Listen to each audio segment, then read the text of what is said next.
Welcome back to our conversation on relational transgressions. This is part two of the lecture. If you recall, in part one, we discussed what relational transgressions are, which are when someone violates implicit or explicit rules in a relationship. And we talked about how there are many different types of transitions and the fact that they range in severity.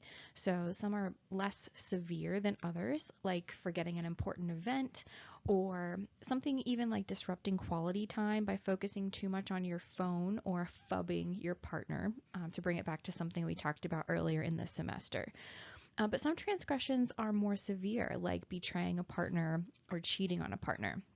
Severe transgressions are more likely to lead to relationship dissatisfaction and deterioration. So we dug into infidelity in part one of the lecture. So part two is going to focus more on jealousy and deception as two additional transgressions that occur in close relationships. Jealousy is a common response to many relational transgressions, particularly when we suspect or discover infidelity. But jealousy is also considered a transgression itself if your suspicions about your partner are without merit. So, for example, let's say your partner gets jealous because you spend a lot of time working with someone that they perceive to be a threat. No matter how much you reassure your partner that your communication does not go beyond work related activities, they may still feel jealous and actually start accusing you of things or monitoring your behavior. And maybe they even engage in some of those antisocial maintenance behaviors like surveillance or jealousy induction. And in doing so, this basically communicates that your partner does not trust you, which can be considered a relational transgression, assuming mutual trust is one of those implicit rules that you have in your relationship. So, to fully understand jealousy, it's important to distinguish it from related concepts, just so we're not confused as we move forward with the conversation. So, jealousy occurs when you worry that you might lose something of value. Specifically, you might lose something of value due to interference from another person, right? A third party. So you might fear losing your partner. You might fear losing your partner's trust. You might fear losing your friendship with someone, or even something like a high status position in your social group or on your sports team or in your workplace. So it's not specific, certainly, to romantic relationships. We often hear people talk about concerns over someone, quote unquote, stealing their partner, which is the topic of the song Jolene, if you are familiar. A similar concept, but a distinct concept, is envy. So, envy occurs when you want something valuable that someone else has. Right? So, for example, you resent someone or you're envious of someone who has a better life than you. So maybe they're better looking, or you perceive them to be better looking, to be richer, to be smarter, etc. I think this happens. I think this is what happens when we spend a lot of time on social media, right? Where we see a lot of curated snippets of people's lives, which almost always portray things to be better than they are, right? So your response in that situation is more along the lines of envy than it is jealousy, because you don't fear you're going to lose something. You just wish you had the experiences or the body or the life, of the people in your Instagram feed, essentially. A third concept is rivalry. So rivalry is when two people are competing for something that neither one of them has. So for example, maybe two people want to date the same person, but neither one is currently dating that individual. This is like the plot line in almost every romantic comedy. But again, not specific to romantic relationships. So maybe there's rivalry between you and your siblings because you both, or all of you, want to be your parents' favorite child, right? So those are the three related concepts, but they are distinct from one another. So when we talk about jealousy, right, we're talking about a concern over potentially losing something valuable. There are actually many types of jealousy. So the first two listed here pertain to romantic relationships specifically, and the remaining occur in different types of relationships. So romantic jealousy is when you believe a third party threatens the existence or the quality of your romantic relationships. Sexual jealousy would be concerned that a third party is having or wants to have sex with your partner.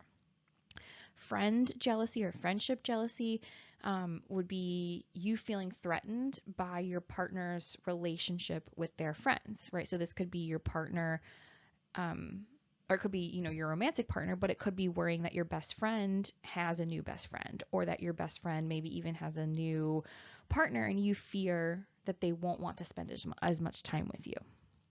Family jealousy would be feeling threatened by a partner's relationship with their family. So maybe your partner is closer to their mom than they are to you, and that makes you feel, inferior, makes you feel like you're going to kind of lose them eventually in that relationship. Activity jealousy is worrying that someone's activities are going to interfere with the relationship. So maybe you have a partner who plays multiple sports, and so they're gone almost every night, and so you're concerned, right, that you're going to kind of lose them to those social activities, or maybe they spend a lot of time at work, and you fear that they're prioritizing work-related activities over the relationship. Power jealousy would be when you feel like your influence over the other person is being lost to others. So maybe you're in a situation with your parents and you get a new partner, and then they're, suddenly concerned that your new partner is going to undermine their advice, right, and their guidance that they've offered you for so long. And intimacy jealousy would be when you believe your partner is engaging in more intimate communication with someone else. Again, doesn't have to be a romantic relationship. This might apply to friendships as well. So, they're disclosing information or seeking advice from another person when they would typically maybe seek advice or disclose information to you. And so that might make you feel a little bit jealous. And these are all, you can see kind of similarities and overlaps between them, so they're not necessarily mutually exclusive.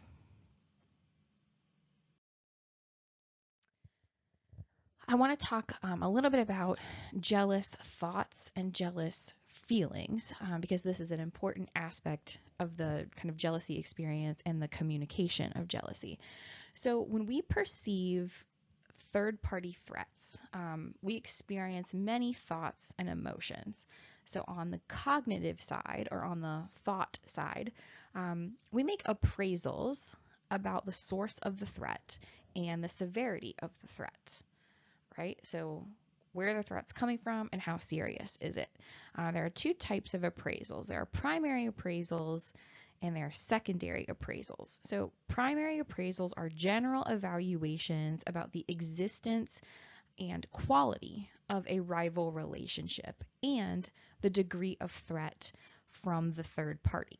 So you might ask yourself questions like, do they love someone else? Have they been seeing someone behind my back?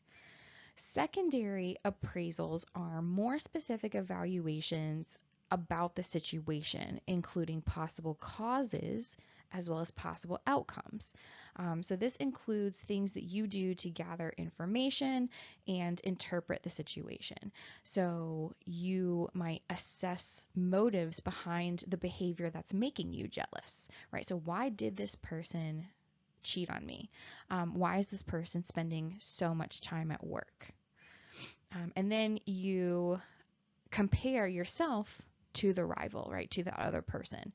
So maybe you say, well, my partner cheated because the other person is more attractive than I am. Or you might, in a situation where you're evaluating why your partner is spending so much time at work, you might think things like, I care about this person a lot more than their boss does. So I don't, why are they spending so much time and effort and energy on pleasing their boss?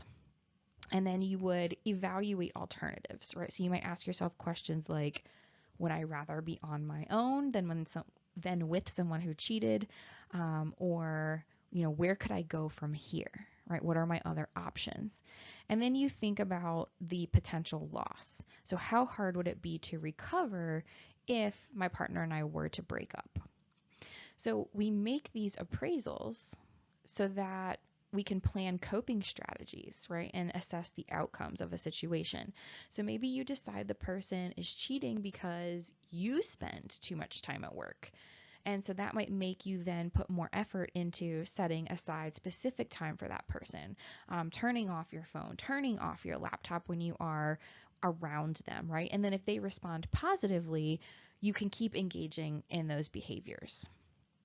Now, on the emotion side, we actually experience a number of different emotions, not just jealousy. So jealousy is an emotion itself, but it's associated with additional emotions. The two most central are fear, specifically fear of losing the relationship, and anger, often at the partner and also the rival.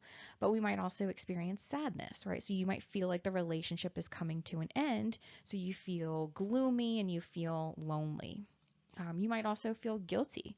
So if you wrongly accused the other person, or if you think your actions led to the event in question, maybe you feel like you're a contributing factor and you feel guilty for that. And you might also feel envy. So we talked about that experience just a few minutes ago. You might feel envious of the rival who now has your partner's attention, or you perceive them to have qualities that you don't have. So these are all kind of negative emotional experiences, but you might also experience positive emotions. And we also know that jealousy can lead to increased passion, love, and appreciation, right? So for example, you see someone flirting with your partner, and maybe you actually appreciate that others find your partner attractive, smart, fun, and so on, right? All of the qualities that you appreciate in that individual as well. And as I mentioned, jealousy is closely tied to love.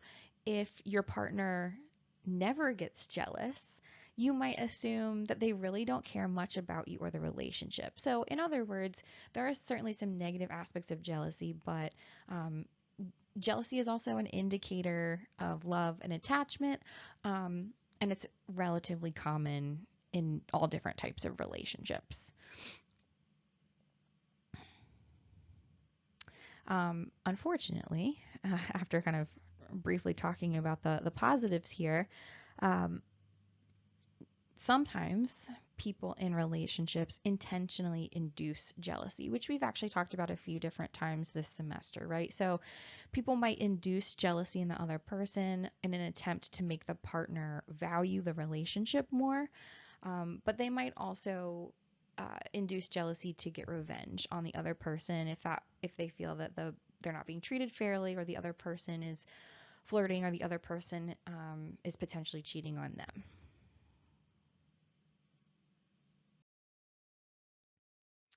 There are various ways in which we respond to jealousy. So you'll see here they're divided into kind of four main groups. So we have constructive responses, we have destructive responses, avoidant responses, and rival-focused responses. The most commonly reported responses are integrative communication, so that's a constructive response, and negative communication, which is a destructive response. So integrative communication would be things like talking to your partner about the jealousy directly and non-aggressively. So in other words, you're trying to tell them how you feel because you'd like to reach an understanding about the situation, and how to adjust moving forward. Negative communication could be direct or indirect aggressive communication, right? So pretty much the opposite of integrative communication. So things like arguing, using sarcasm, and withdrawing affection. These are all negative communicative responses. Your goals and your emotions in the jealous situation, or in response to the jealous situation, influence how you respond, right? So you're going to respond constructively when you want to maintain the relationship and when you feel annoyance rather than anger. So compensatory restoration is something you might do when you fear losing the relationship. And so this includes behaviors aimed at improving the relationship or yourself, right? So, for example, giving the partner extra attention, right? So, more positive pro social relationship maintenance strategies. When your goal is to reduce uncertainty, however, you're more likely to use information seeking strategies. Which could include integrative communication, but could also include surveillance of the rival, right? So you're finding out about the rival, maybe you're trying to find information from their social media accounts and those types of things. So that's surveillance, and then rival contacts, right? So maybe you communicate with the rival, with the threat about the actual situation and how you feel. These are various responses to jealous communication. I highlighted a few, but you can take a look at some of the others on your own time. Jealousy is often assumed to be negative, which we've already discussed, and research does show a link between jealousy and relationship dissatisfaction. With that being said, though, jealousy can be a sign of love and attachment, which I acknowledged before, and it's experienced by people in satisfying relationships, right? So the issue is not necessarily experiencing jealousy, but rather knowing how to deal with it in a way that shows you're jealous because you care about the partner and the relationship, and that you're concerned rather than fearful or aggressive or possessive.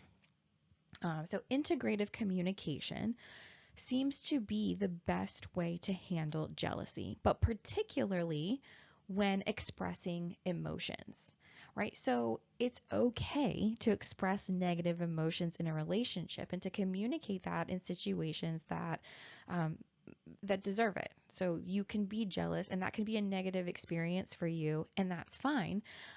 The best way to express those negative feelings is to do it in an open and honest manner that might spark empathy in your partner, right? So showing that you are hurt and that you're upset, but despite that, you're making an effort to try to talk about the issue in a fair and rational manner to try to reach a solution, right? So you're engaging in constructive communication, potentially even constructive conflict management, um, that allows you to communicate openly and honestly rather than avoiding communication or shutting down communication.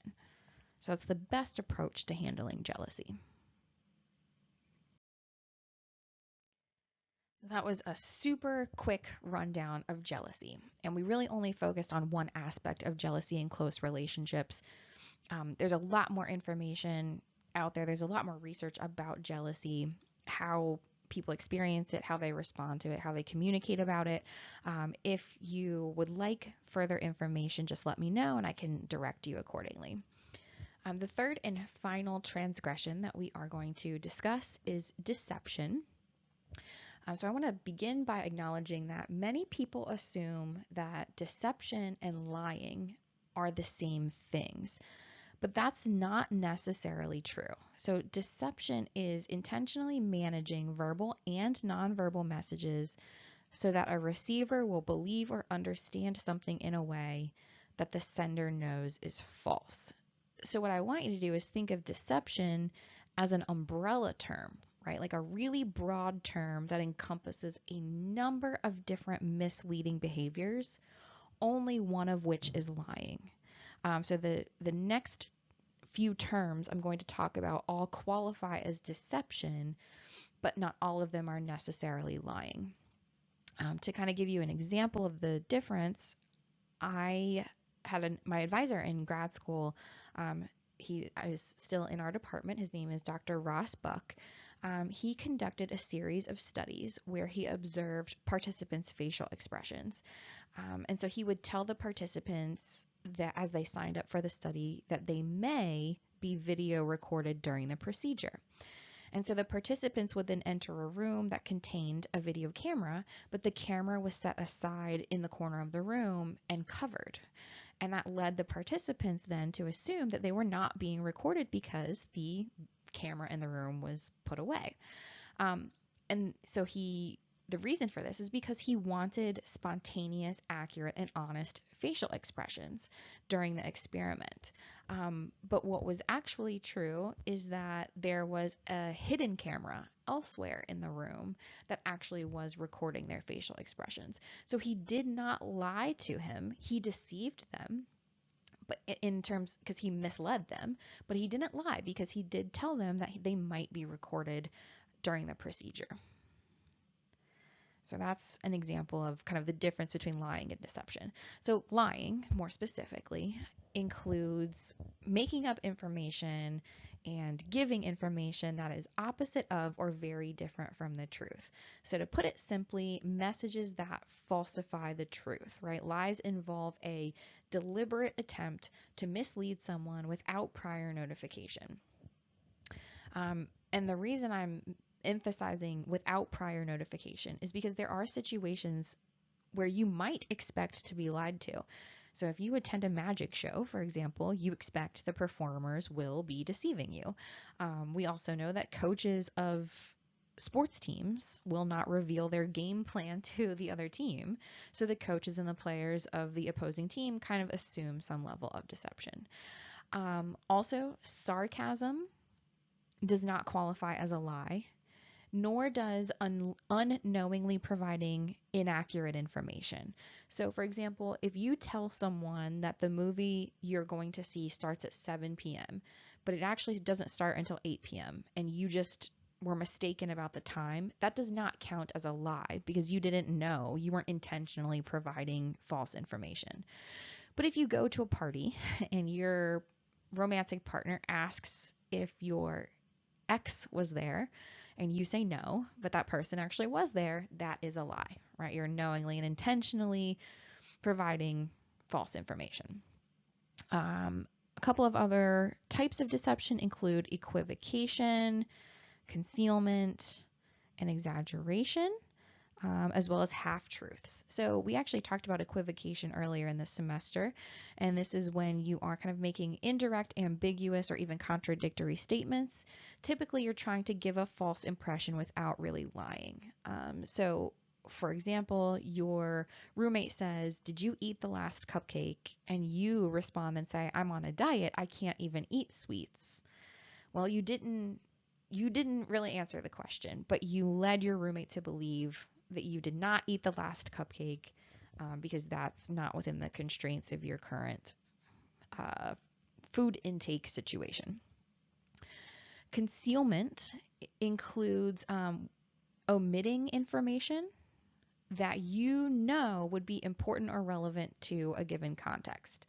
So it's not necessarily lying, but it is intentionally and knowingly withholding information that you know is important to the situation and you know that the other person would probably like to have, right? So for example, after you go to a party and you get home from the party and your partner asks if you had a good time and you say, "Yeah, I had a lot of fun and I saw a lot of people I haven't seen in a while," right? But you intentionally just don't mention the fact that one of the people that you happen to run into at the party is your ex, right? So it's not, you didn't lie, but you certainly omitted or concealed information that your current partner probably would be interested in knowing. Exaggerations are messages that stretch the truth or modify the extent of the truth. This is probably something we all do to some extent in certain contexts, like job interviews, on your social media profiles. Right? So you sort of are presenting yourself in a little more flattering light than what's actually true. We can also call this self-presentation or impression management, right?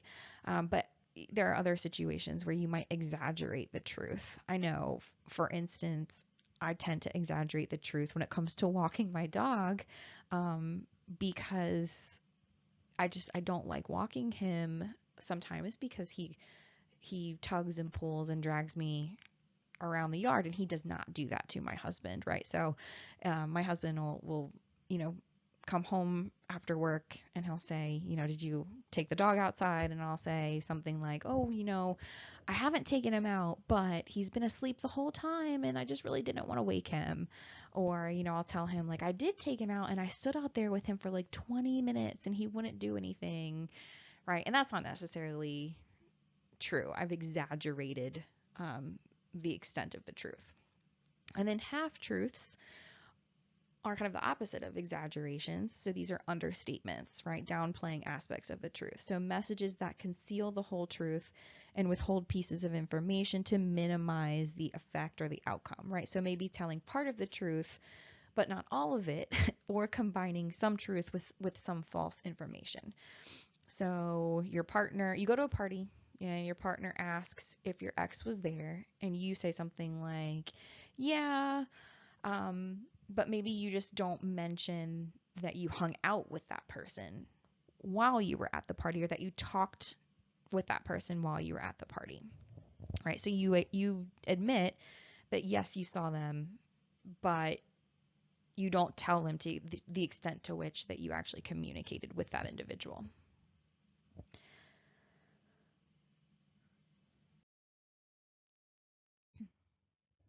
So there are various motives or reasons why we engage in deception, particularly in close relationships. So when we discuss motives for deception, we are discussing these in terms of who benefits or who is perceived to benefit from the deception. So we have self-focused motives.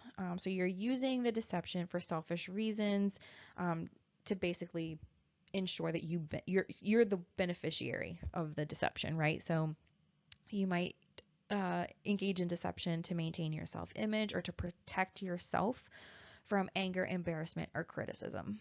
So self-serving acts of deception tend to benefit the interests or the goals of the deceiver.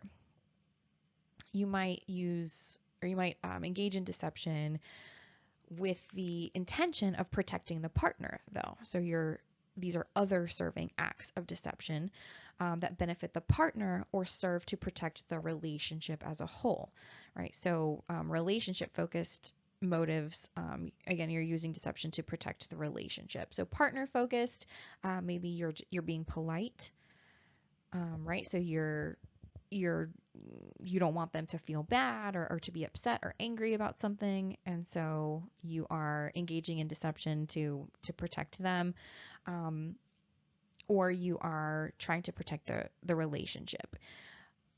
I know that there's a lot of research out there that also suggests that despite the fact that we can kind of identify these three different types of motivations, we often justify deception by saying it's to protect the other person or to protect the relationship, but in reality, it's to protect ourselves, right? So you engage in deception, maybe about your feelings for another person, right? So maybe you are starting to have romantic or sexual feelings for a coworker, and maybe you've come close or actually engaged in infidelity, and so you say, okay, well, I'm not going to tell my partner about it because that would just hurt them, or that would ruin our relationship, and I'm not, that person is leaving the company anyway, it's not a big deal, I'm just going to move forward, right? And like, yeah, you are protecting the partner and you are protecting the relationship,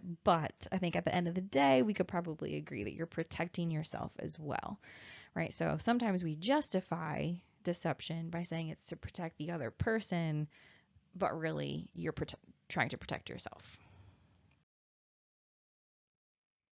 Another important aspect of examining deception in close relationships, is detecting deception, right? So can you determine when another person is deceiving you or lying to you? So my question for you is, do you think you're a good lie detector? Spoiler alert, I can pretty much tell you that you're not. You're certainly not as good as you think you are. We'll at least say that. And there are a few reasons for that. Before I tell you what those reasons are, though, if you are interested, if you want to kind of test yourself, there are two things you can do.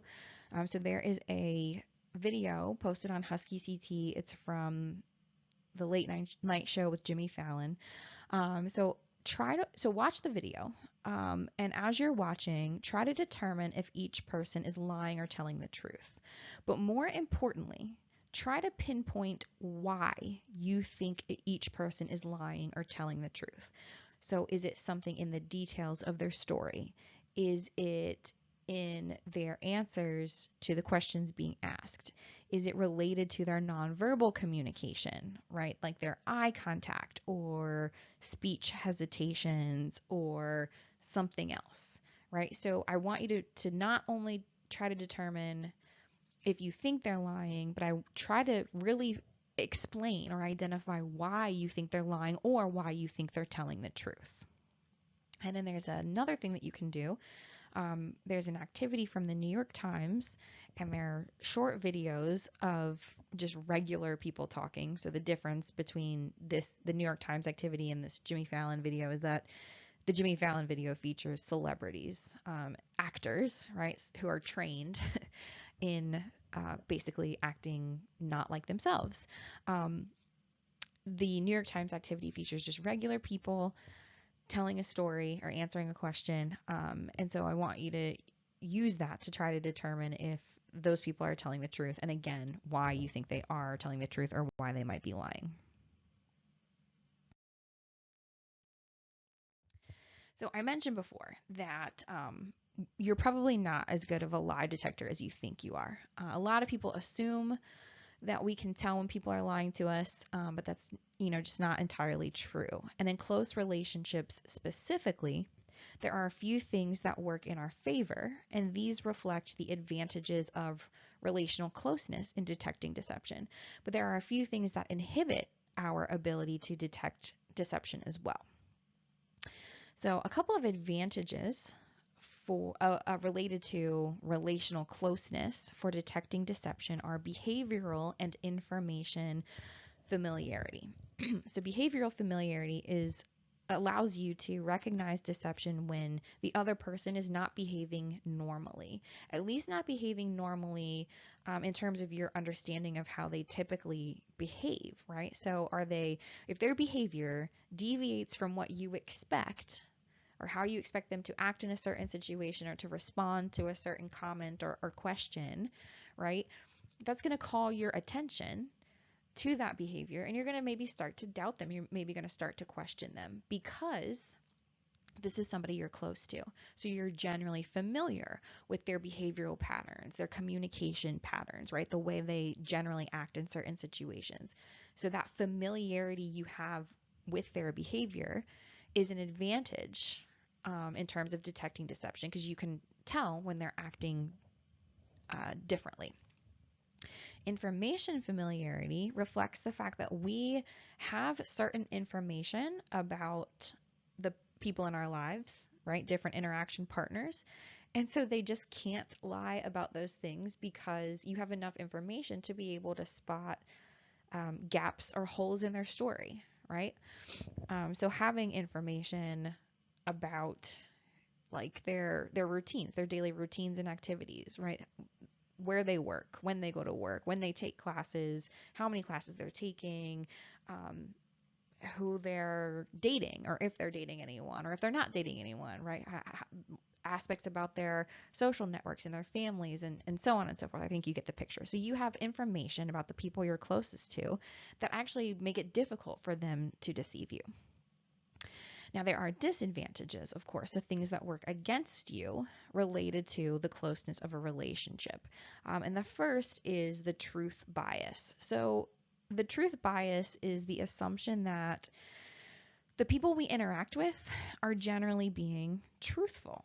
So we very rarely enter into conversations with people assuming they're lying or trying to catch them in a lie, right? For the most part, we expect people to tell the truth, and we assume that they're telling the truth.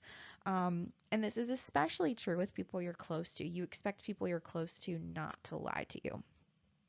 Interestingly, this is kind of counter to what a few research studies have found. There's one study in particular that gets cited over and over and over again. And this study found that people tell 1 to 2 lies every single day. There are a few issues with this. The first is the question of what constitutes a lie, right? If someone asks you how you are and you say fine, but in reality you have a really bad headache or you just got in a fight with your parents, right? Does that count as a lie? The bigger issue, however, is that the claim was made based on the average number of lies reported among participants in the study. So if you're taking research methods with me now, or you have previously, you know that an average, right, the mean score in a distribution is influenced by every single score in that distribution, including outliers, right? So let's say you have 50 participants and the majority of them say that they tell 0 lies in a day or 1 lie in a day. But then you have like a handful of people, maybe 4 or 5 people, and they say that they tell 5 or 6 lies a day, right? So there are basically those 4 to 5 people who tell a lot of lies in a given day are influencing the average number in the distribution, right? And that's kind of what other researchers have found, that there are a few very prolific liars and they're driving up this average, making it seem as though everyone lies a little bit, when in reality, it's just a few people who lie a whole lot. So anyway, that was slightly off topic, but if you go to read research about lying in close relationships, I don't want you to be fooled into thinking that most people are lying a little bit every single day. That may not necessarily be true. And you should kind of reflect on your own behavior to determine if that's true. And then the second disadvantage of relational closeness for detecting deception is behavioral control. So you can control any nervous or guilty behaviors in an attempt to appear both friendly and truthful. And the other person may not necessarily pick up on that. So this is kind of a response to that behavioral familiarity we talked about before. Right, so the person that's lying to you is probably going to know that you're familiar with their just kind of like average typical behaviors, and so they're going to regulate their behavior to act as though everything is fine so that you don't pick up on their deception. There's a really interesting theory.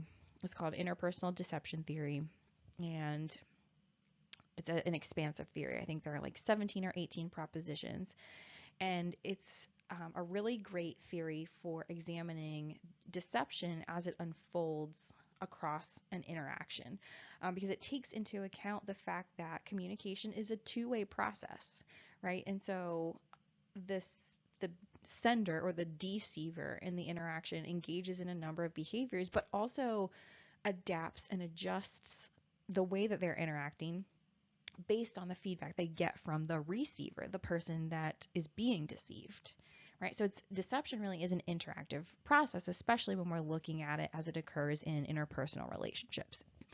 So anyway, I'll stop rambling. There is a ton of research about deception and deception detection. If you are interested, please let me know. And then finally, just to kind of close this up, how is deception associated with the development of and maintenance of relationships? Again, we kind of assume deception is a negative thing, but just like everything else, it doesn't necessarily have to be, right? So sometimes if you're deceiving your partner about something not very serious, it can help to avoid arguments and promote relational harmony. So for example, you ran into your ex at the party the other night.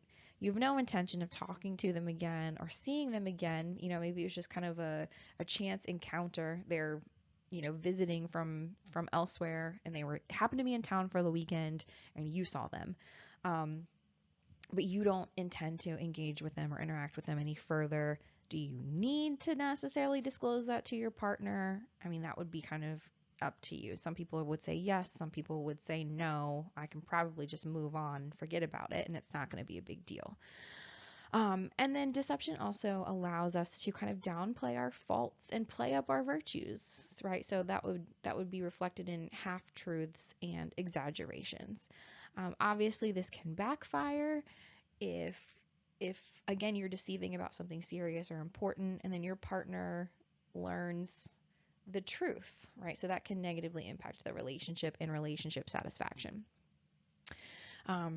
So to conclude this presentation, remember that there are many ways to transgress against a relational partner, and transgressions occur in all types of relationships. We discussed 3 big transgressions, but if you're interested in more information or how to respond to a transgression or how transgressions influence forgiveness, for example, I'd be happy to direct you accordingly.